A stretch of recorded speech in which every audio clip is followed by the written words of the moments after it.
మమ్మల్ని మిక్కిలిగా ప్రేమించిన మా కన్న తండ్రి, నీ ఘనమైన శ్రేష్టమైన పరిశుద్ధమైన నామానికి వందనములైనా.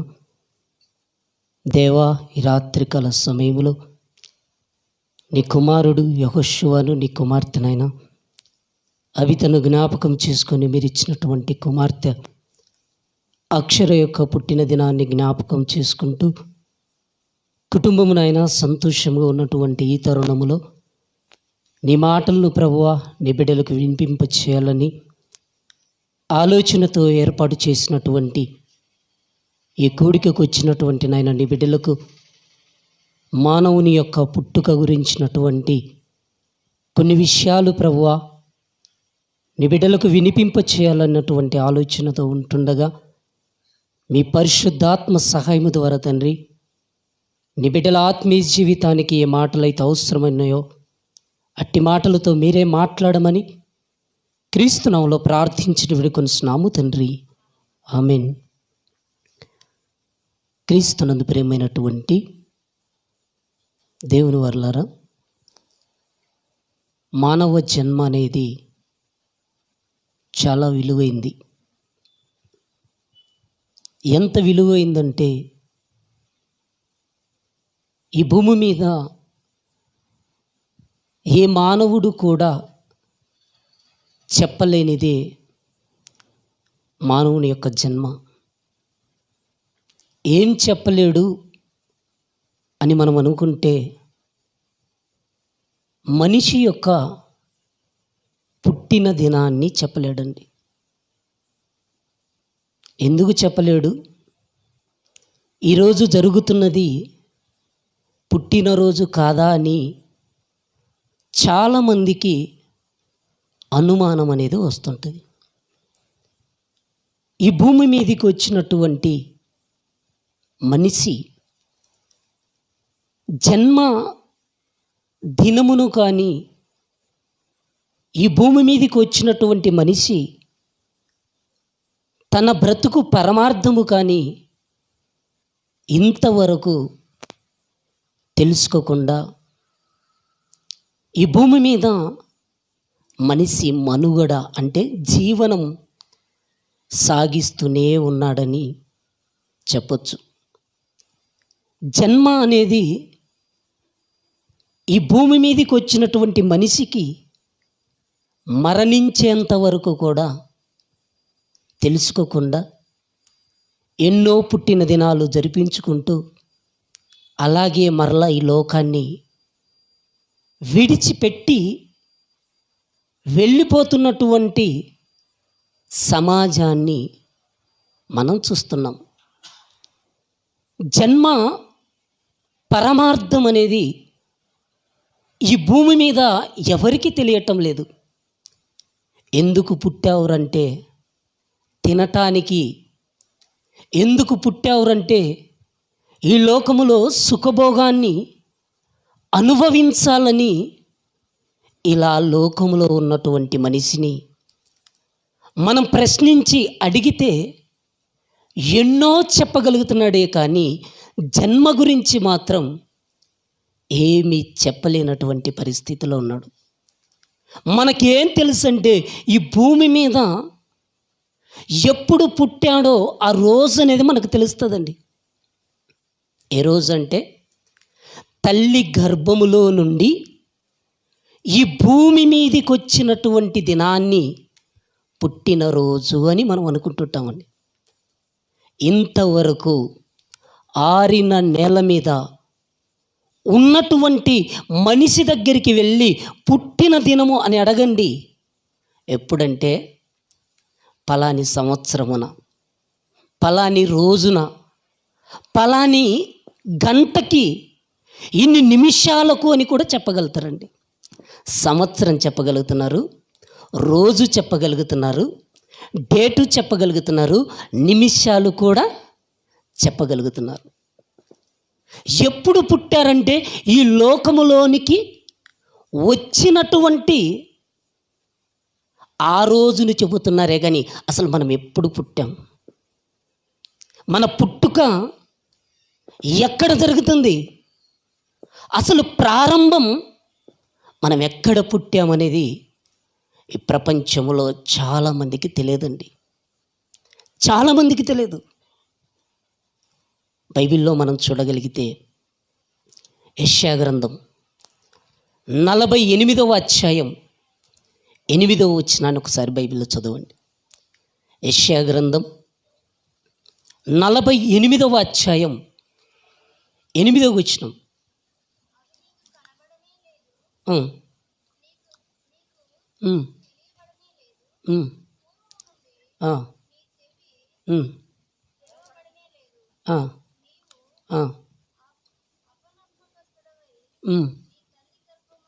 నీ తల్లి గర్భమున పుట్టినది మొదలుకొని అంటున్నాడు. చూడండి, ఇక్కడ మీరు ఆలోచించండి.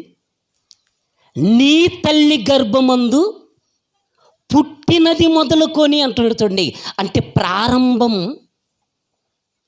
ఎక్కడ అంటే తల్లి గర్భములో అంటున్నాడండి. తల్లి గర్భములో పుట్టినది మొదలుకొని అన్నాడండి. మనం ఎక్కడ పుట్టామనుకుంటామండి? ఇంతవరకు ఈ భూమి మీద పుట్టిన దానిని జన్మదినముగా జరుపుకుంటున్నాం. కానీ బైబిల్ ఏం చెప్తుందంటే నీ తల్లి గర్భములో పుట్టినది అంటున్నాడు. తల్లి గర్భములో మనం ఎప్పుడు పుట్టాం ఎవ్వరికి తెలియదండి. జన్మ అనేది రహస్యం. రహస్యం అంటాడండి బైబిల్. మనం ఎప్పుడు పుట్టామన్నది బైబిల్ ఏం చెబుతుందంటే రహస్యం. నీ జన్మదినం రహస్యం అంటున్నాడు. రహస్యమని చెప్పినటువంటి ఈ జన్మదినాన్ని గురించి లోతుల్లోనికి వెళ్ళి తెలుసుకునేటువంటి సమాజములో మనిషికి అంత జ్ఞానం లేదండి. ఎప్పుడు చూసినా ఏం తినాలి, ఏం కట్టుకోవాలి, ఎక్కడ తిరగాలి, ఎలా బ్రతకాలి, ఈ భూ సంబంధమైనటువంటి ఆలోచనగా బ్రతుకుతున్నాడే తప్ప పరలోకమందున్నటువంటి దేవుడు ప్రతి మనిషి పట్ల ఒక ప్రణాళిక కలిగి ఉన్నాడు. ఆ ప్రణాళికతో దేవుడు నన్ను ఈ భూమి మీదికి రప్పించాడు. నా కళ్ళ ముందు అనేక మంది పుడుతూనే ఉన్నారు. దీని యొక్క జన్మ రహస్యం ఏంటి అని ఎవరు కూడా ఆలోచించట్లేదండి. ఆలోచించనటువంటి విషయాన్ని దేవుడు ప్రపంచానికి బయలుపరుస్తున్నాడండి. మానవ జన్మ రహస్యం. మనిషి అనుకుంటున్నాడు భూమి మీదికి వచ్చినటువంటి దినం, భూమి మీదికి రావాలంటే తల్లి గర్భములో ఆడబిడ్డ అయితే 10 నెలలు ఉండాలి, మగబిడ్డ అయితే 9 నెలలు ఉండాలి. ఈ 9 నెలలు మగబిడ్డకి, 10 నెలలు ఆడబిడ్డకి ప్రారంభం ఎక్కడంటే తల్లి గర్భములో. అదే దేవుడు చెబుతున్నాడండి. తల్లి గర్భములో పుట్టినది మొదలుకొని నువ్వు అక్కడి నుంచే తిరుగుబాటు చేయాలడానికి సిద్ధపడుతున్నావని దేవుడు చెబుతున్నాడండి. మానవ జన్మ గురించి కొన్ని విషయాలు ఇప్పుడు మనం ఆలోచిస్తే దేవుడు ఎంతగా తల్లి గర్భములో నుంచి మనందరినీ కూడా ఎలా రప్పించాడో బైబిల్ని జాగ్రత్తగా ఒక 50 నిమిషాలేనండి మీరు జాగ్రత్తగా ఆలకించగలిగితే మీ మనోనేత్రాలు ఈ రాత్రి ఖచ్చితంగా తెరవబడతాయి. బైబిల్ని ఆలోచిస్తాయి. కీర్తనల గ్రంథం 139వ అధ్యాయం, కీర్తనల గ్రంథం 139వ అధ్యాయం 15వ వచనాన్ని ఒకసారి చూడండి. దేవా, నీ తలంపులు నాకెంతో ప్రియమైనవి, వాటి కీర్తనల గ్రంథం 139వ అధ్యాయం 15వ వచనం. నేను రహస్యమందు పుట్టిన నాడు. ఎంత చక్కటి మాట తెలియచేస్తున్నాడు చూడండి. నేను రహస్యమందు పుట్టిన నాడు అంటున్నాడు చూడండి. మనిషి జన్మ రహస్యం అంటున్నాడు. స్త్రీ పురుషుల కలయిక వలన వచ్చినటువంటి గర్భఫలం అండి. కీర్తనకారుడు చాలా చాలా విషయాలు చాలా లోతుగా చెబుతుంటాడండి. తమ ప్రియులు పొద్దుపోయిన తర్వాత నిద్రించుండగా దేవుడిచ్చినటువంటి బహుమానం గర్భఫలము అని చెబుతాడండి. అంటే జన్మ రహస్యం అంటున్నాడు. ఆ రహస్యం ఎప్పుడంటే స్త్రీ పురుషుల యొక్క కలయిక వలన మనిషి పుట్టటానికి శుక్రకణాలు కోట్ల కొలదిగా వెళ్తాయండి. కోట్ల కొలదిగా తల్లి గర్భములోనికి వెళ్ళినా ఒక్కరితోనే దేవునికి పని ఉంది. ఆ ఒక్కరినే దేవుడు ఈ భూమి మీదకి రప్పించాలనుకున్నాడు. అలా రప్పించటానికి దేవుడు ఆకారాన్ని అరచేతిలో చిక్కుకున్నాడండి. దేవుడు ఆకారాన్ని అరచేతిలో చెక్కుకొని 9 నెలలు తల్లి గర్భములో నిర్మాణము చేసి భూమి మీదికి వచ్చిన వారమే మనమందరం. ఈ జన్మ గురించి ఎవరిని అడిగినా ఏం చెప్తారండి? ఏదో పుట్టాడండి, పుట్టుకనగానే ఆనందంతో అంటది. అవైతే అంత నా ముక్కి అనుకుంటుంది. తండ్రి తరపున బంధువులు వచ్చి అంత వాళ్ళ జేజనాయన ముక్కు వచ్చింది, అంత వాళ్ళ కళ్ళే, అంత వాళ్ళ మకమే. జన్మ గురించి తెలియకపోయినా కూడా బ్రతుకుతుంటారండి. జన్మ యొక్క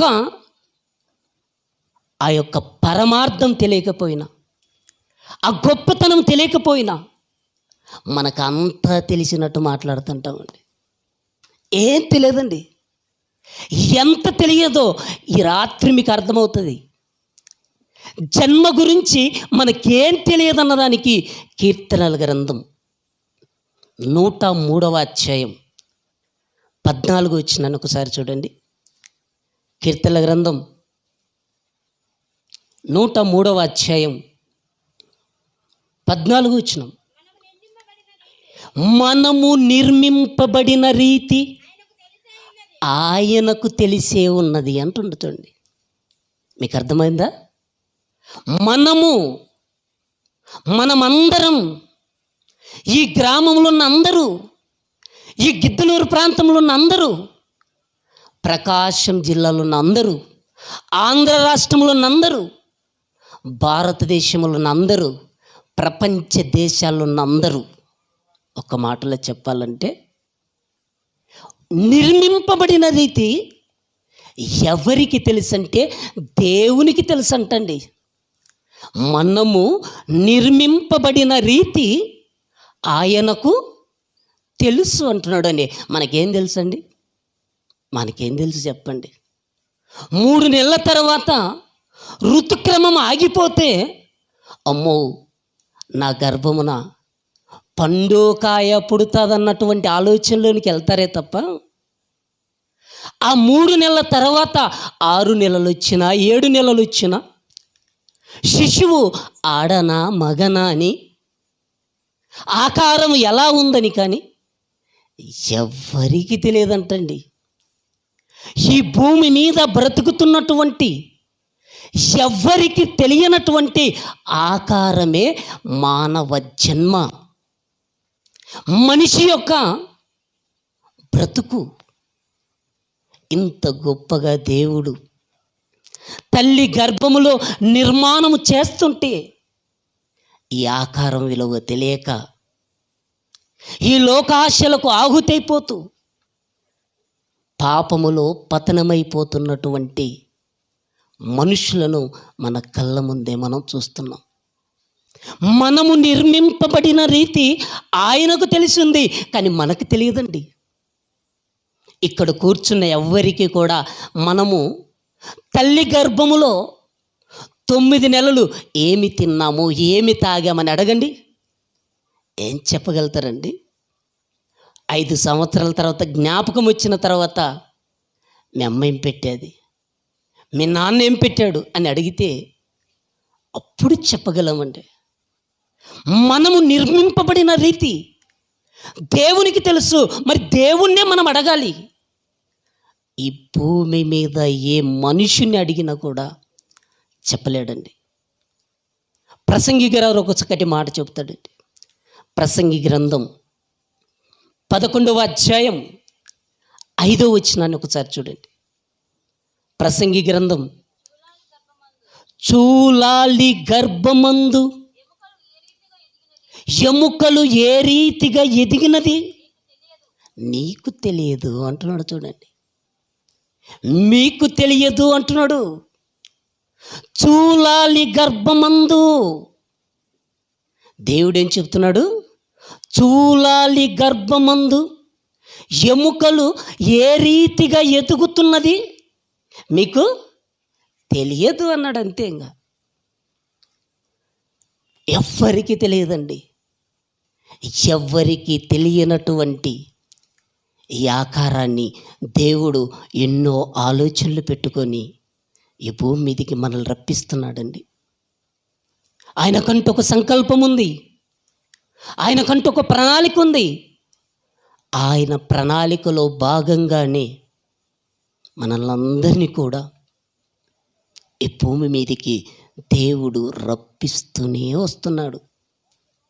ఎందుకు రప్పిస్తున్నాడంటే, ఇదిగో జగత్తు పునాది వేయబడక మునిపే ఆయన ప్రేమ చేత మనలందరినీ కూడా కోరుకున్నాడు. మనం వచ్చి ఈ భూమి మీదకి మంచి పనులు చేయాలి, సత్ప్రవర్తన కలిగి బ్రతకటానికి దేవుడు జన్మనిచ్చాడండి. ఈ జన్మ విలువ తెలియకుండా భూమి మీద బ్రతుకుతున్నాం, మరణించి వెళ్ళిపోతున్నాం. జన్మ విలువ తెలియటం లేదు, మరణం విలువ తెలియటం లేదు. జనన మరణాల మధ్యనున్నటువంటి ఈ జీవితపు కాలపు విలువ కూడా మనిషికి తెలియటమే లేదండి. తెలియనటువంటి ఈ మానవలోకానికి దేవుడు చెప్పాలనుకుంటున్నాడు. ఏం చెప్పాలనుకుంటున్నాడో తెలుసా? తల్లి గర్భములో నిన్ను ఎలా పుట్టించానో. యెషయా గ్రంథం 44వ అధ్యాయం 2వ వచనాన్ని ఒకసారి చూడండి. యెషయా గ్రంథం 44వ అధ్యాయం 2వ వచనం. నిన్ను సృష్టించి గర్భములో నిన్ను నిర్మించి నీకు సహాయము చేయువాడనై అంటున్నాడు. చూడండి, దేవుడంట గర్భములో నిన్ను సృష్టించేస్తున్నాను అంటున్నాడు. చూడండి, ఈ సృష్టిని కలిగించింది దేవుడు. తల్లి గర్భములో నన్ను, నిన్ను, మనందరినీ కూడా సృష్టించింది కూడా దేవుడే.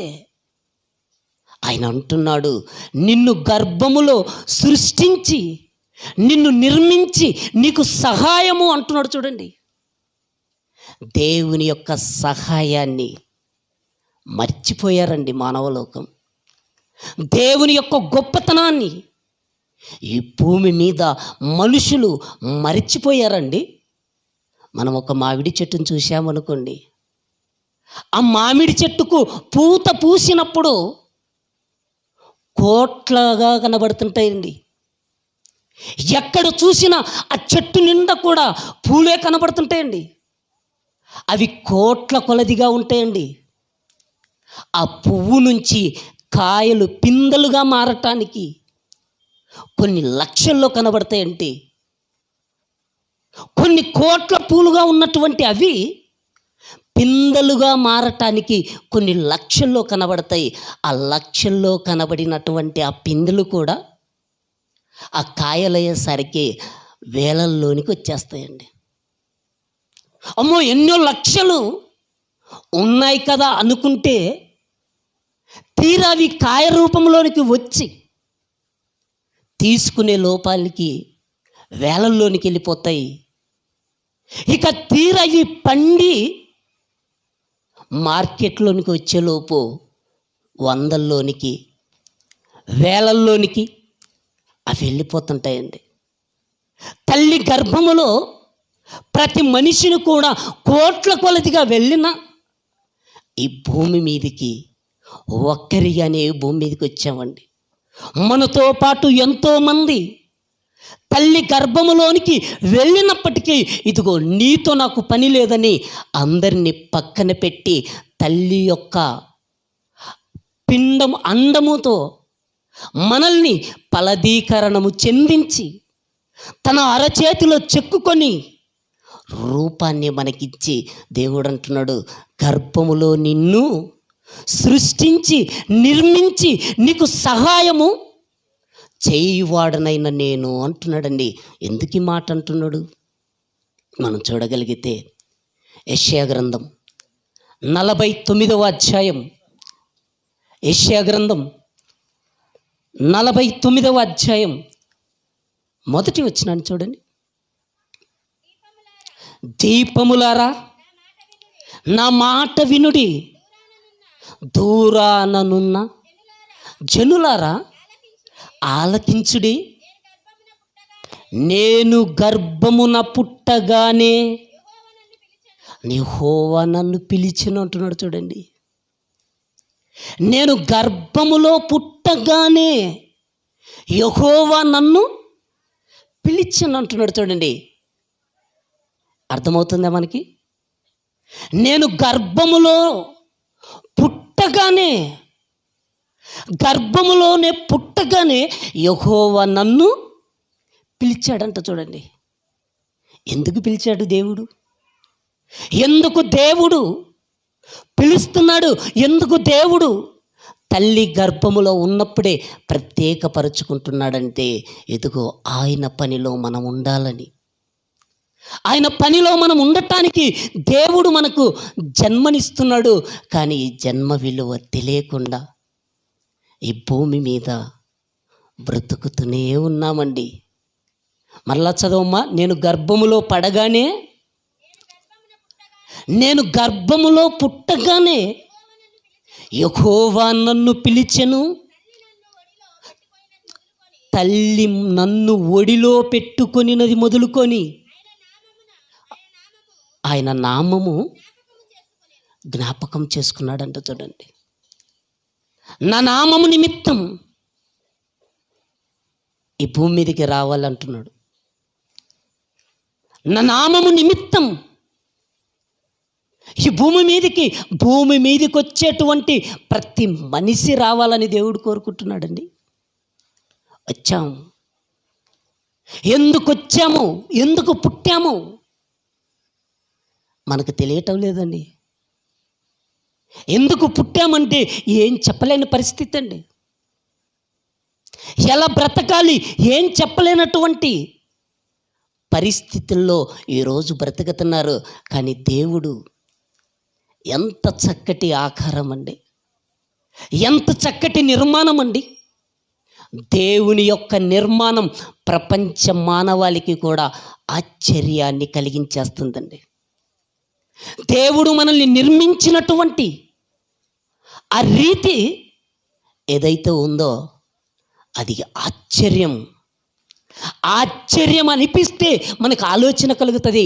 ఆశ్చర్యమని మనకు అనిపిస్తే మనం దేవునికి కృతజ్ఞతాస్తుతులు చెల్లిస్తామండి.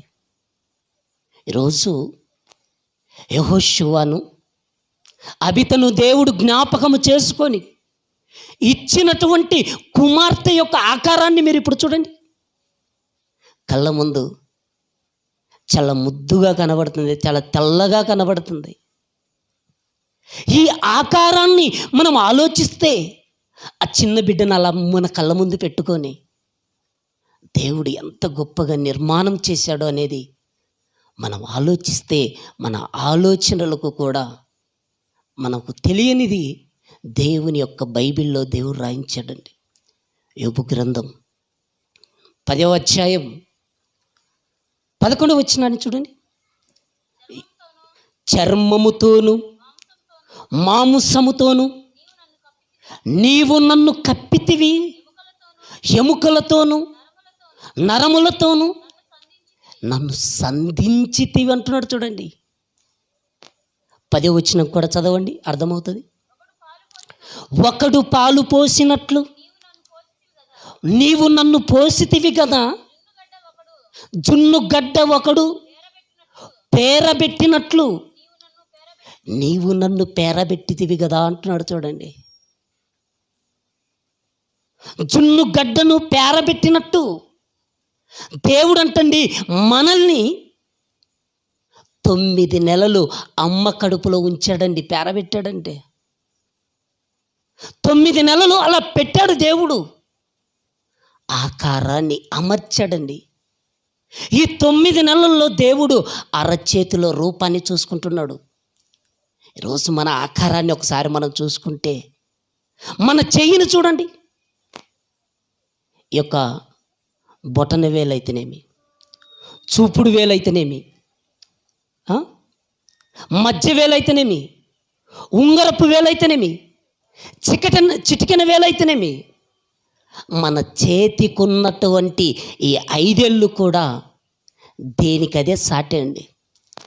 ఈ భూమి మీద బ్రతుకుతున్నటువంటి మనము హైదరాబాద్కి వెళ్ళినా మనల్ని కనిపెట్టవచ్చు, అమెరికా వెళ్ళినా కనిపెట్టవచ్చు, ఆరిన నేల మీద ఎక్కడున్నా కూడా ఇదిగో వేలి ముద్రల ద్వారా కనిపెట్టవచ్చండి. దేవుడు నిర్మించేటువంటి ఈ ఆకారాన్ని ఈ మానవ ప్రపంచానికి అంతు పట్టడం లేదండి. ఎవరి కన్ను వారిదే, ఎవరి రూపం వారిదే, ఎవరి ఆకారం వాళ్ళదే. ఎంతమంది భూమి మీద ఉన్నా అందరికీ 2 కళ్ళు ఉంటున్నాయి, 1 ముక్కు ఉంటుంది, 2 చెవులు ఉంటున్నాయి, 2 చేతులు ఉన్నాయి, 2 కాళ్ళు ఉన్నాయి, ముక్కున్నా ఏదున్నా అందరికీ ఒకేలాగా కనపడుతున్నా అందరూ మాత్రం ఒక్కటిగా కనిపించట్లేదండి. మీరందరూ మీ ఫోటోలన్నీ దగ్గర పెట్టుకోండి, ఎవరి ముక్కు ఎవరి మూతి ఎవరిది అన్నీ ఆలోచించుకోండి, అన్నీ సపరేట్గానే కనబడుతున్నాయండి. అదేనండి దేవుడి నిర్మించేటువంటి గొప్పతనం. దేవుడు ఎంతగా తన అరచేతిలో చెక్కుకొని రూపాన్ని ఇస్తున్నాడో అదే ఇక్కడ చెబుతున్నాడండి. యోబు గారు ఏమంటున్నాడంటే, ఒకడు జున్నుగడ్డ పేరబెట్టినట్టు నీవు నన్ను పేరబెట్టితివి కదా అంటున్నాడండి. ఎలా పేరబెట్టాడు? నాన్న కట్టినటువంటి ఇంటి గురించి అడగండి. మీ నాన్న ఎలా కట్టాడు ఇల్లు అంటే, మా నాన్న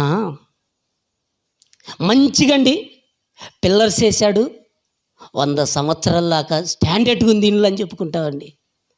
మీ నాన్న కట్టిన ఇల్లును అడిగితే, మా నాన్న ఒక మేస్త్రిని పిలిపించాడు, పిల్లర్స్కు గుంత తీయించాడు, ఇసుకలను తెప్పించాడు, కంకర తెప్పించాడు, సిమెంట్ తెప్పించాడు, కడ్డీలు రాడ్లను తెప్పించాడు. అన్నీ తెప్పించి మేస్త్రీలను పిలిపించి మా నాన్న కొలతలు వేయించి సున్నంతో గీయించి గుంతలు తీయించి ఆ గుంతల్లో నుంచి పిల్లర్స్ నిలబెట్టాడని తండ్రి యొక్క గొప్పతనాన్ని ఈ భూమి మీద మనిషి చెప్పగలడు, కానీ పరలోకమందున్నటువంటి దేవుని యొక్క గొప్పతనాన్ని చెప్పాలంటే యోబు గారే చెప్పాలండి. ఏం చెప్తున్నాడో 11వ వచనాన్ని చదవండి ఇప్పుడు. చర్మముతోను మాంసముతోను నీవు నన్ను కప్పితివి, ఎముకలతోను నరములతోను నన్ను సంధించితివి అంటున్నాడు. చూడండి, ప్రతి మనిషిని చూడండి, చెయ్యిని ఇలా చూడండి, చెయ్యి కనబడుతుంటుంది, పైన ఏముంటుందో తెలుసా? చర్మం కనపడుతుందండి. ఎవరైనా కింద పడ్డారనుకోండి, బండి మీద నుంచి దోక్కపోయింది అనుకోండి, అప్పుడు ఏమైపోతుందంటే చర్మం అంతా కూడా పైన అలా లేచిపోయినప్పుడు ఏం కనపడుతుందో తెలుసా? మాంసం అండి. మాంసము లోపల ఏముందంటే ఎముకలు. ఈరోజు సరిగా మనం నిలబడాలంటే ఎముకలు పిల్లర్ను గట్టిగా ఉండటానికి ఎలాగైతే మనం కడ్డీలను వేస్తున్నామో, దేవుడు కూడా నా పిల్లలు ఇదిగో నిలబడాలి. అలా కాకుండా దేవుడు ఎముకలు లేకుండా చేశాడు అనుకోండి, మనమందరం ఎలా అయిపోతామో తెలుసా? మాంసపు ముద్ద అయిపోతామండి. ఒక్కసారి అలా నిలబెట్టేసిన తోలుబొమ్మ కింద పడ్డట్టే పడిపోతామండి మనం. అలా పడిపోతాం. అలా పడిపోకుండా ఉండటానికే దేవుడు నిర్మించినటువంటి ఈ గొప్ప నిర్మాణమే మానవ దేహం. ఈ మానవ దేహముకు ప్రారంభం పైన గడబడుతుంది చర్మం అయితే, దాని కింద మాంసం అయితే, ఆ మాంసపు లోపల ఎముకలు ఉన్నాయండి. ఆ ఎముకలతోనే అంటి పెట్టుకొని ఉన్నాయండి నరాలు. అదే చెబుతున్నాడు, చర్మముతోనూ మాంసముతోనూ ఎముకలతోనూ నరములతోనూ నీవు నన్ను సంధించితివి అంటున్నాడు. చూడండి, దేవుడు పుట్టించాడు. పుట్టించినటువంటి ఈ జన్మ గురించి ఎవ్వరు కూడా తెలుసుకోవట్లేదండి. నిర్మాణం యొక్క గొప్పతనం ఎవ్వరికి తెలియటం లేదండి. అందుకేనండి ఈరోజు మనిషికి జన్మ విలువ తెలియకపోయాక ఎలాగంటే అలా బ్రతుకుతున్నారండి. దేవుడిచ్చినటువంటి ఈ జన్మ గురించి తెలిస్తే దేవునికి కృతజ్ఞతాస్తుతులు చెల్లించటానికి ప్రతి మనిషి కూడా సిద్ధముగా ఉంటాడంటండి. అదే కీర్తనల గ్రంథం 139వ అధ్యాయం 13వ వచనం కంచి చూడండి. కీర్తనల గ్రంథం 139వ అధ్యాయం 13వ వచనం. నా అంతరింద్రియములను నీవే కలుగజేసితివి, నా తల్లి గర్భమందు నన్ను నిర్మించిన వాడవు నీవే. ఎలా ఉందండి మాట? అర్థమైందా కొంచెం అన్నా? మరలా చదవండి. నా అంతరింద్రియములను నీవే కలుగజేసితివి, నా తల్లి గర్భమందు నన్ను నిర్మించిన వాడవు నీవే అంటున్నాడు. చూడండి, దావీదు ఏమంటున్నాడంటే, నన్ను నా తల్లి గర్భమందు నిర్మించిన వాడవు నీవే. ఆకారాన్ని చూసుకుంటున్నాడండి దావీదు. ఆకారాన్ని దేవుడు చేసినటువంటి ఆకారాన్ని దావీదు గారు చూసుకుంటున్నారు. మనం కూడా అప్పుడప్పుడు ఒక పెళ్ళికి వెళ్ళాలనుకోండి, అద్దం దగ్గరికి వెళ్ళిపోయి ఎలా చూసుకుంటామండి మనం? ఒక పార్టీకి వెళ్ళటానికి అలంకారముగా తయారైనప్పుడు అద్దం దగ్గరికి వెళ్ళిపోయినప్పుడు ఆకారాన్ని చూసుకొని, దేవా ఇంత చక్కగా నాకు అవయవాలను ఇచ్చావు, ఇంత ఆరోగ్యంగా నన్ను పుట్టించావు, నీకు కృతజ్ఞతలని ఏ ఒక్కరోజైనా మనం చెప్పామా చెప్పండి? అమ్మో ఆటో వెళ్ళిపోతుంది, తొందరగా రెడీ అవ్వాలి. మనం ఎలాంటి స్థితిలోనికి వెళ్ళిపోతుంటామంటే, దేవుడిచ్చినటువంటి ఈ ఆకారాన్ని అద్దం దగ్గర నిలబడినప్పుడు ఆలోచించేటువంటి మనిషి కూడా ఈ భూమి మీద లేడండి. అందుకే దావీదు ఆలోచించి, నా తల్లి గర్భమందు నన్ను నిర్మించిన వాడవు నీవే అని ఏమంటున్నాడో ఇంక కిందికి చదవండి. నీవు నన్ను కలుగజేసిన విధము చూడగా భయమును ఆశ్చర్యమును నాకు పుడుతున్నాయి అంటున్నాడు. చూడండి, దావీదు ఏమంటున్నాడంటే, నీవు నన్ను కలుగజేసిన విధము చూడగా భయము ఆశ్చర్యం పుడుతున్నాయంటండి. మనకేమిటండి, ఇప్పుడు ఇక్కడ కూర్చున్నారు, అదొక ఆ కట్టెలలో నుంచి పామట్టు వచ్చింది అనుకోండి, భయంతో వెంటనే లేచి వెళ్ళిపోతారండి. అంతెందుకండి, కప్ప ఆ కాలువల నుంచి ఎగిరి పైకి వచ్చింది అనుకోండి, లేవరా? భయం అంటే మనం ఇప్పటిదాకా అడవిలో తిరుగుతున్నటువంటి క్రూర మృగాలకు మనము భయపడేవాళ్ళం. పులి అంటే భయం, పామంటే భయం ఉండేది. ఆ భయము దావీదు ఏమంటున్నాడంటే, నీవు నన్ను కలుగజేసిన విధమును చూడగా భయమును ఆశ్చర్యమును నాకు పుడుతున్నాయి అంటున్నాడండి. ఇలా పుట్టాయని ఏమంటున్నాడో ఇంకా కింది చదవండి.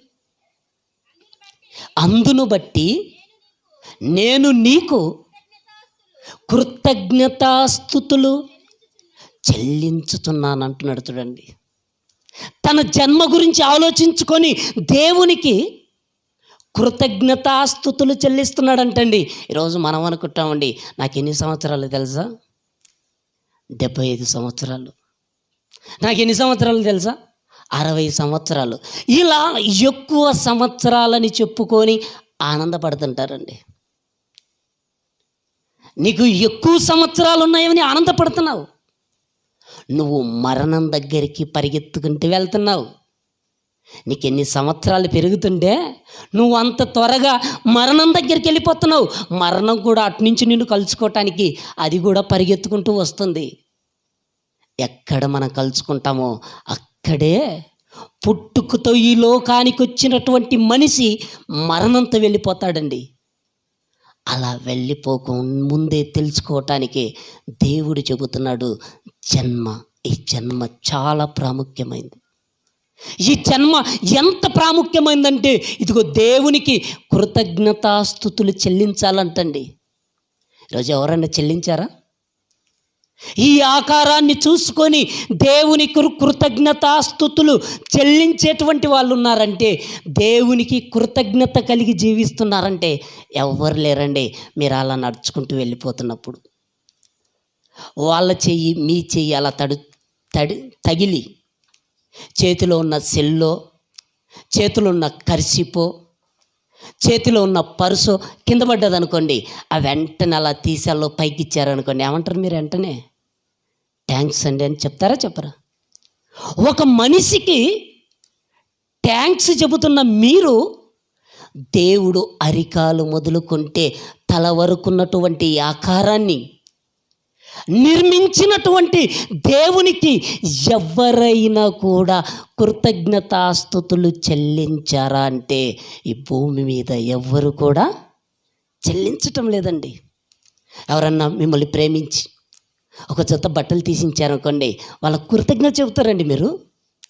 ఎవరైనా మిమ్మల్ని ప్రేమించి ఒకరు మీ కాళ్ళకు చెప్పులు తీయించారనుకోండి, వాళ్ళకి ఏం చెప్తారో తెలుసా? కృతజ్ఞతలు చెప్తారండి మీరు.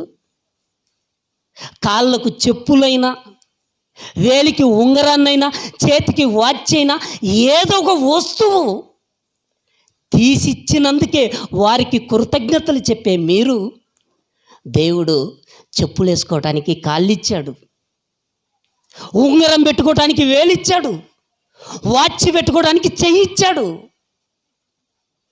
ఇన్నిచ్చిన దేవుడికి కృతజ్ఞతలు ఎవరైనా చెప్తున్నారా? ఎవ్వరూ చెప్పటం లేదండి. ఎవ్వరూ చెప్పటం లేదు. చెప్పనటువంటి ఈ కృతజ్ఞతను దావీదు గారు జ్ఞాపకం చేస్తున్నారు. మరలా చదవండి అమ్మ, 14 వచనం. నీవు నన్ను కలుగజేసిన విధము చూడగా భయమును ఆశ్చర్యమును నాకు పడుతున్నాయి అంటున్నాడు. చూడండి, భయము ఆశ్చర్యము నాకు పడుతున్నాయి. ఎందుకో తెలుసా? ఇదిగో నా తల్లి గర్భములో నన్ను పుట్టించిన వాడివి నువ్వే.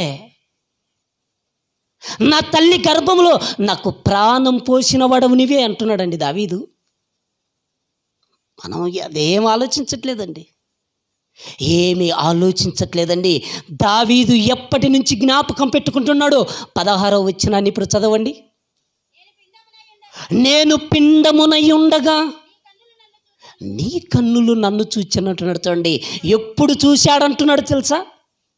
పిండమునై ఉండగా, నేను పిండమునై ఉండగా నీ కన్నులు నన్ను చూచెను అంటున్నాడు. చూడండి, దేవుడు చూచాడండి, మనందరిని చూశాడు గనుకనే ఇక్కడ మనము కూర్చున్నాం.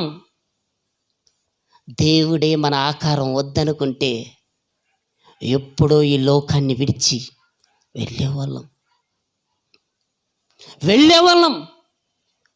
దేవుడిచ్చినటువంటి ఈ జన్మను జ్ఞాపకం చేసుకోవాలండి. ఎప్పుడో తెలుసా? తల్లి గర్భంలో పడినప్పటి నుంచి వాసి. ఇప్పుడు మనల్ని అడిగామనుకోండి, నీ వాసి అండి అంటే, నేను కొండపేట వాసినండి అంటారండి. అంటే మీ ఊరు ఏదంటే మాది కొండపేట అంటామండి. బైబిల్ను మనం ఆలోచిస్తే కీర్తనల గ్రంథం 22వ అధ్యాయం, కీర్తనల గ్రంథం 71వ అధ్యాయాన్ని చూడండి. కీర్తనల గ్రంథం 71వ అధ్యాయం 6వ వచనాన్ని చూడండి. గర్భవాసినైనది మొదలుకొని అంటున్నాడు చూడండి. గర్భవాసినైనది మొదలుకొని, అమ్మా చదువు, నీవే నాకు ప్రాపకుడవై ఉంటివి, తల్లి గర్భములో నుండి నన్ను ఉబ్బవింపజేసిన వాడవు నీవే. నిన్ను గూర్చి నేను నిత్యము స్తుతిగానము చేసేదను. నేను అనేకులకు ఒక వింతగా ఉన్నాను అంటున్నాడు చూడండి. మానవ జన్మ వింతగా కనబడుతుంది చూడండి. నేను అనేకులకు వింతగా ఉంటున్నాను అంటున్నాడు చూడండి.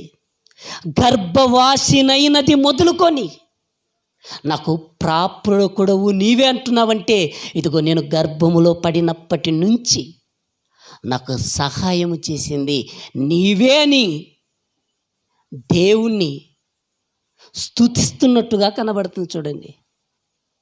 ఇంకొక మాట మనం బైబిల్లో చూడగలిగితే కీర్తనల గ్రంథం 22వ అధ్యాయం 9వ వచనాన్ని చూడండి. గర్భము నుండి నన్ను తీసిన వాడవు నీవే కదా అంటున్నాడు చూడండి. గర్భము నుండి నన్ను తీసిన వాడవు నీవే కదా అంటున్నాడు. అదే మనల్ని అడిగారనుకోండి, నన్ను గర్భము నుండి తీసింది ఎవరంటే, మా ఊర్లో ఉన్న నర్సు దగ్గర ఉన్నట్టు ఆమె తీసింది, మా అవ్వ తీసింది, మా జేజ తీసింది, మా అత్త తీసింది, ఇలా చెప్పుకుంటుంటామండి. కానీ ఏమంటున్నాడు? గర్భములో నుండి నన్ను తీసిన వాడవు నీవే కదా అంటున్నాడు చూడండి. దేవుడు రప్పించాడండి. గర్భములో నుండి భూమి మీదికి దేవుడే తీశాడు. అలాగే అక్షరను కూడా తీసుకొచ్చాడండి. అక్షర తల్లి గర్భములో 10 నెలలు ఉంది, ఇదిగో భూమి మీద సంవత్సరం అంటే 12 నెలలు. ఈ 12 నెలలు కాపుదల కాచింది ఎవరో తెలుసా? దేవుడు. ఇంకా చదవండి ఆ మాట కిందికి. నేను నా తల్లి యొద్ద స్తన్యపానములు చేయుచుండగా నీవే కదా నాకు నమ్మిక పుట్టించితివి అంటున్నాడు చూడండి. చాలామందికి నమ్మిక లేదండి. చిన్నప్పుడు పుట్టినప్పుడు ఎంతోమంది బిడ్డలు తల్లి దగ్గర కూడా లేకుండా హాస్పిటల్లో ఇదిగో చిన్న చిన్న ఐస్ బాక్సులలో, ఆక్సిజన్ బాక్సులలో పరుండబెట్టేటువంటి పరిస్థితుల్లో ఎంతోమంది కనబడుతున్నారు. కానీ దేవుడు నీ గర్భంలో పుట్టిన బిడ్డను, నీకు ఇచ్చినటువంటి బిడ్డను ఆరోగ్యంగా దేవుడిచ్చాడు గనక ఆ బిడ్డని ఎత్తుకున్నప్పుడు దేవుణ్ణి జ్ఞాపకం చేసుకోవాలండి. దేవుడు తన బిడ్డను నీ బిడ్డగా ఎందుకు ఇచ్చాడో తెలుసా? చెట్టు ఫలము నీకు, గర్భఫలం నాకంటున్నాడండి దేవుడు. చెట్టు నీ ఇంటి ముందు నాటుకున్నటువంటి ఆ చెట్టు నుండి కాసేటువంటి ప్రతి కాయ నువ్వే తిను. చెట్టు పండు నీకు, నీ గర్భఫలం నాకన్నాడండి దేవుడు. అందుకే బాలుడు నడవవలసిన త్రోవ వానికి నేర్పమంటున్నాడండి. ఈరోజు ఏం నేర్పుతున్నాం?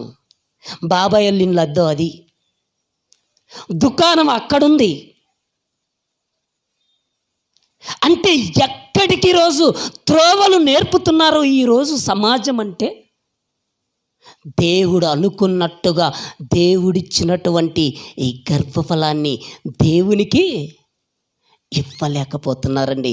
కానీ దేవుడు మాత్రం ఎంతగా అనుకుంటున్నాడంటే, చెట్టు ఫలం నీకు, గర్భఫలం నాకు అని దేవుడు ఎప్పటి నుంచి అంటే నీ గర్భములో పడినప్పటి నుంచి, నీ కడుపులో పడినప్పటి నుంచి నీ పిల్లలపైన దేవుడు ఒక ప్రణాళిక అనేది కలిగి ఉన్నాడు.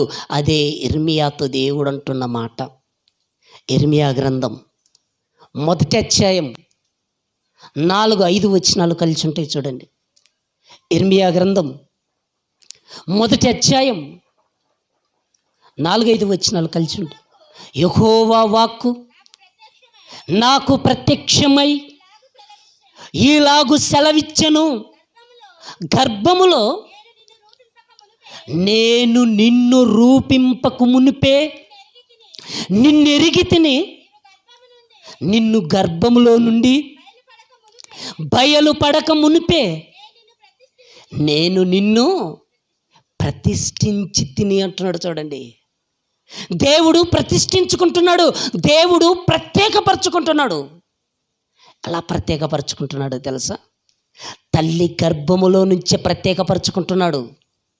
మీకు చెప్తానండి, చాలామంది ఇక్కడ స్త్రీలే ఉన్నారు కాబట్టి డిసెంబర్ వచ్చిందనుకోండి, పండగ ముందు షాపులోకి వెళ్తారు, బట్టలు కొనడానికి, చీర కొనడానికి వెళ్ళారు అనుకోండి.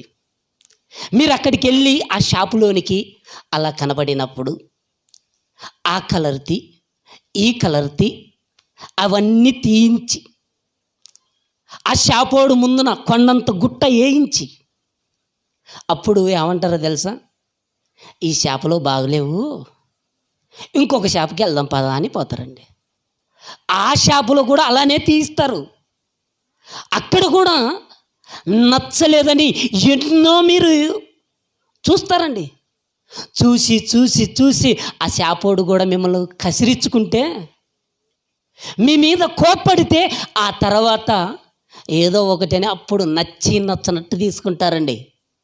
అంటే మీరే ఒక చీర కొంటున్నప్పుడు ఎంత ప్రత్యేకపరుచుకుంటున్నారో, పరలోకమందున్నటువంటి దేవుడు కూడా మనల్ని కూడా అలాగే ప్రత్యేకపరుచుకొని ఈ భూమి మీదకి మనల్ని రప్పిస్తున్నాడనే మాట గలతీయులకు రాసిన పత్రిక 1వ అధ్యాయం, గలతీయులకు రాసిన పత్రిక 1వ అధ్యాయం 15వ వచనాన్ని చూడండి.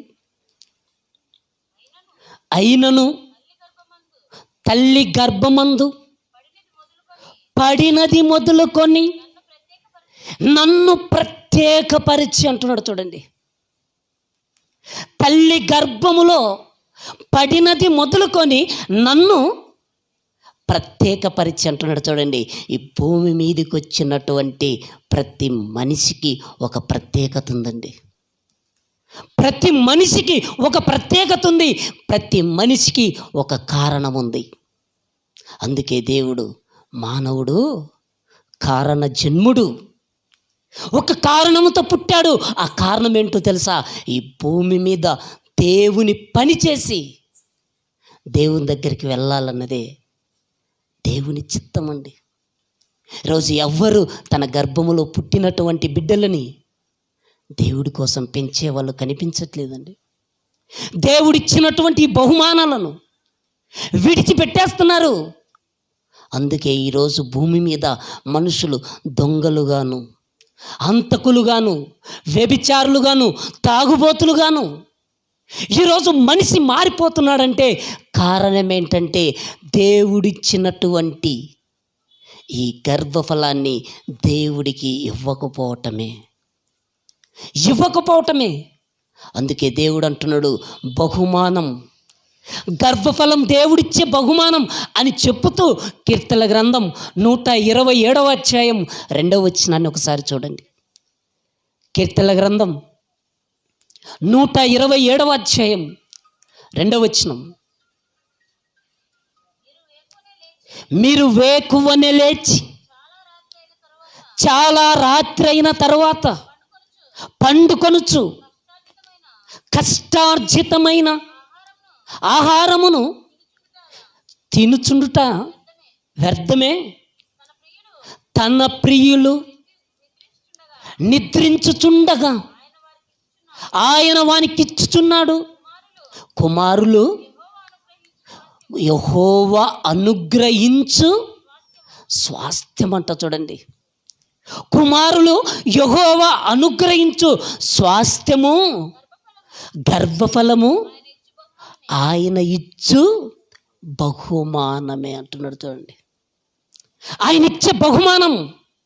ఈ బహుమానాన్ని ఎంత జాగ్రత్తగా ఎవరు కాపాడుకుంటున్నారు చెప్పండి? ఈ బహుమానాన్ని జాగ్రత్తగా కాపాడుకునేటువంటి వాళ్ళు ఈరోజు కనిపించట్లేదండి. చాలామందిని మనం ఆలోచిస్తే చిన్నపిల్లలుగా ఉంటున్నప్పుడు ఆడుకుంటూ ఒక తొట్లో పడి, బకెట్లో పడి ఎంతోమంది చచ్చిపోతున్నప్పుడు మీరు ఆలోచించాలండి. తల్లి గర్భములో ఉన్నప్పుడు 9 నెలలు ఉమ్మ నీటిలో ఉన్నప్పుడు ఎందుకు చచ్చిపోలేదు? తల్లి గర్భములో నీటిలోనే కదా ఉండేది. తల్లి గర్భములో ఉన్నప్పుడు ఉమ్మ నీటిలో 9 నెలలు ఉన్నటువంటి బిడ్డ బయటికి వచ్చిన తర్వాత బకెట్లో పడితే ఎందుకు చచ్చిపోతున్నాడు అని ఎప్పుడైనా కూడా ఏ తల్లి కానీ ఏ తండ్రి కానీ ఆలోచించట్లేదండి.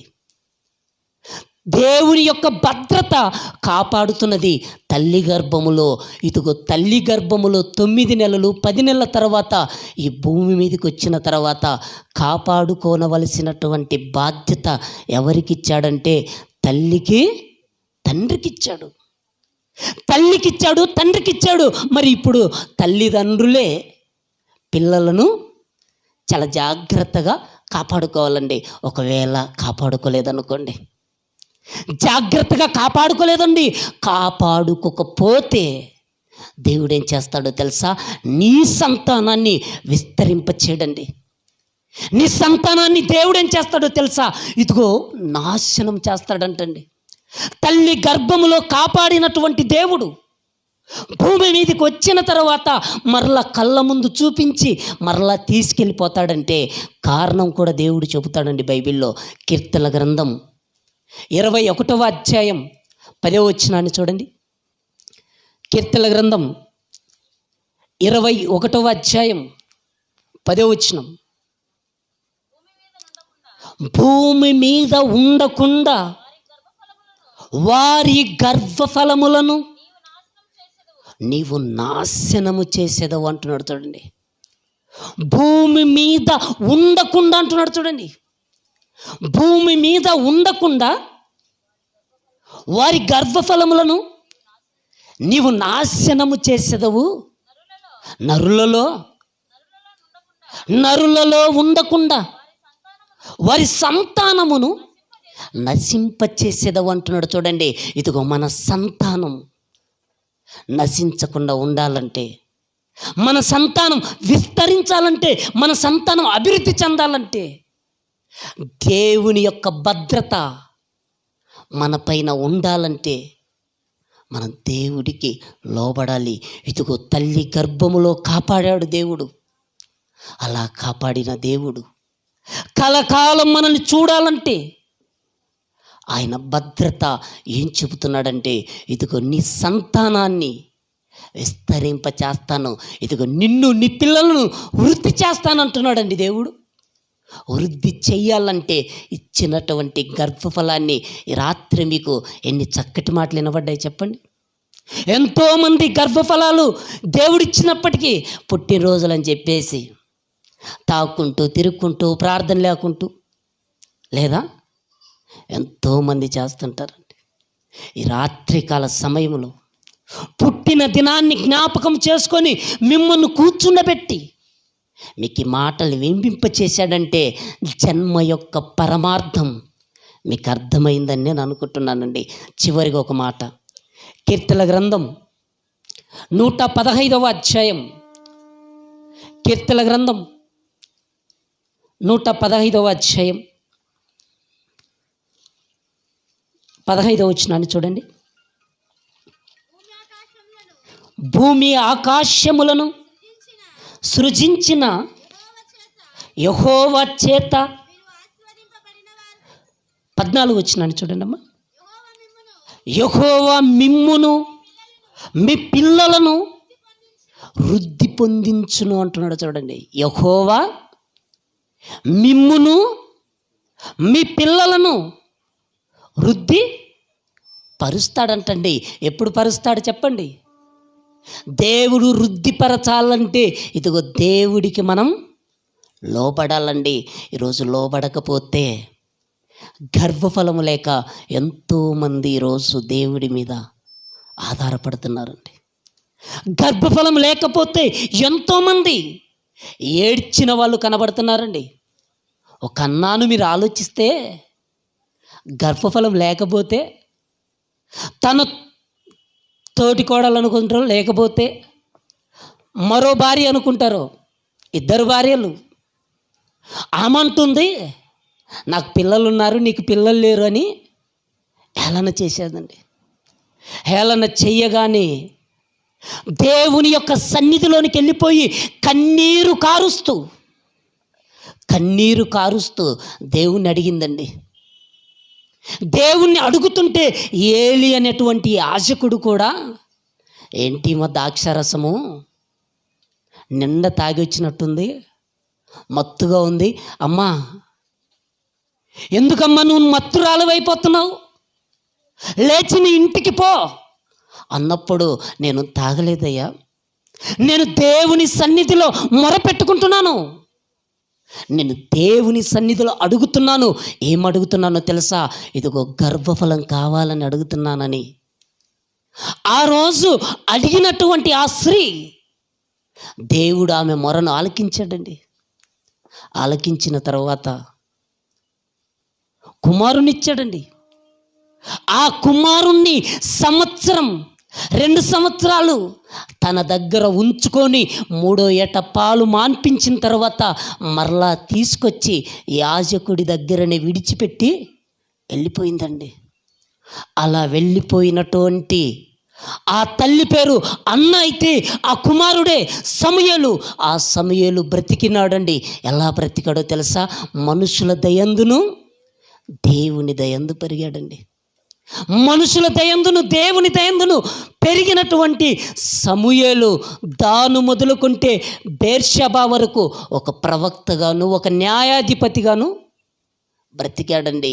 ఈరోజు అలాంటి పట్టుదలతో అలాంటి పౌరుషముతో ఈరోజు ప్రభు సన్నిధిలో మనం కూడా దేవుడు నాకు ఇచ్చినటువంటి ఈ బిడ్డలను నేను పెంచాలి, దేవుని సేవ నిమిత్తం పెంచాలి అనుకుంటే దేవుడు నీకిచ్చిన బిడ్డకి ఆరోగ్యమును ఆయుష్ను దేవుడు ఇస్తాడండి. దేవుని పనిని నిర్లక్ష్యం చేస్తే, దేవునిని పట్టించుకోకపోతే దేవుడిచ్చినటువంటి గర్భఫలాన్ని కళ్ళ ముందు కూడా ఉంచడండి. కనుక దేవుడిచ్చినటువంటి బహుమానాన్ని మనకు కూడా అప్పుడప్పుడు పెళ్ళిళ్ళకో దేనికో ఒక దానికి బహుమానాలు ఇచ్చారనుకోండి, ఇల్లు ఓపెనింగ్కో పెళ్ళికో గిఫ్ట్లు ఇచ్చారనుకోండి, ఆ గిఫ్ట్లను ఎక్కడ పెడతారో తెలుసా? అరమరలో పెడుతుంటారండి. దేవుడిచ్చినటువంటి బహుమానాన్ని ఎలా పెంచటానికి మీరు సిద్ధపడుతున్నారో ఒకసారి ఆలోచించకండి. మీరు ఎలా పెంచాలనుకుంటున్నారు? ఈ పిల్లల్ని విడిచిపెట్టాలనుకుంటున్నారా? దేవుడిచ్చినటువంటి బహుమానాలని పెంచటానికి, దేవుని పనిలో, దేవుని సేవలో, దేవుని కొరకు పెంచటానికే దేవుడు అరచేతిలో చెక్కుకొని తల్లి గర్భములో నిర్మించి ఈ ఆకారాన్ని దేవుడు మన చేతిలో పెట్టాడు. ఇదిగో నా బిడ్డని దేవుడు ఒక బాధ్యత చెబుతున్నాడు. చివరికి ఒక బాధ్యత చెబుతున్నాడు. ఆ బాధ్యత ఏంటో తెలుసా? నా బిడ్డని నీ బిడ్డగా నీకు ఇస్తున్నాను, నా బిడ్డని నీ బిడ్డగా నీకు ఇస్తున్నాను. ఇదిగో నీ బిడ్డగా నువ్వు బాధ్యత తీసుకొని భయభక్తులతో పెంచి మరలా నేనున్నటువంటి లోకానికి అర్హమైనటువంటి పాత్రగా మలచటానికే దేవుడిచ్చాడన్న సంగతి మరవకుండా దేవుడిచ్చినటువంటి బహుమానాలని జ్ఞాపకం చేసుకుంటూ దేవుడికి కృతజ్ఞతాస్తుతులు చెల్లించటానికి ఎల్లప్పుడూ సిద్ధంగా ఉందాం. తల్లు వంచుదాం, ప్రార్థన చేసుకుందాం. మమ్ములు మిక్కిలిగా ప్రేమించిన మా కన్న తండ్రి, నీ ఘనమైన శ్రేష్టమైన పరిశుద్ధమైన నామానికి వందనములైనా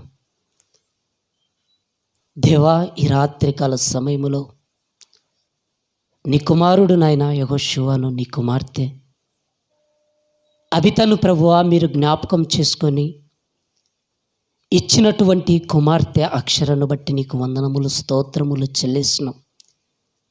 దేవా, నీ బిడ్డ యొక్క నాయన జన్మదినాన్ని జ్ఞాపకముగా నాయన నీ బిడ్డలు జరుపుకుంటూ నీ మాటలు వినిపించాలని ఎంతగానో ప్రభు ఆలోచన కలిగి ఆశపడి నీ బిడ్డలు నాయన జరుపుకుంటున్నటువంటి ఈ కోడికలో మీరు తోడుగా ఉండి ఇంతవరకు నాయన క్రమముగాను మర్యాదగాను మీరు జరిగించినటువంటి విధానాన్ని బట్టి నీకు వందనములు స్తోత్రములు చెల్లిస్తున్నాం.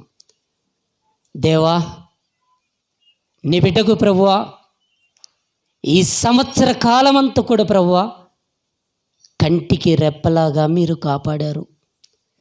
సంవత్సరాది మొదలుకొని సంవత్సరాంతం వరకు నీ యొక్క దయా కిరీటాన్ని నీ బిడ్డకు నాయన మీరు ధరింప చేయండి. ఇది మొదలుకొని నాయన నిరంతరము తండ్రి నీ కుమార్తెనైనా మనుషుల దయందును దేవుని దయందును వర్ధిల్లేటువంటి భాగ్యాన్ని ప్రసాదించండి.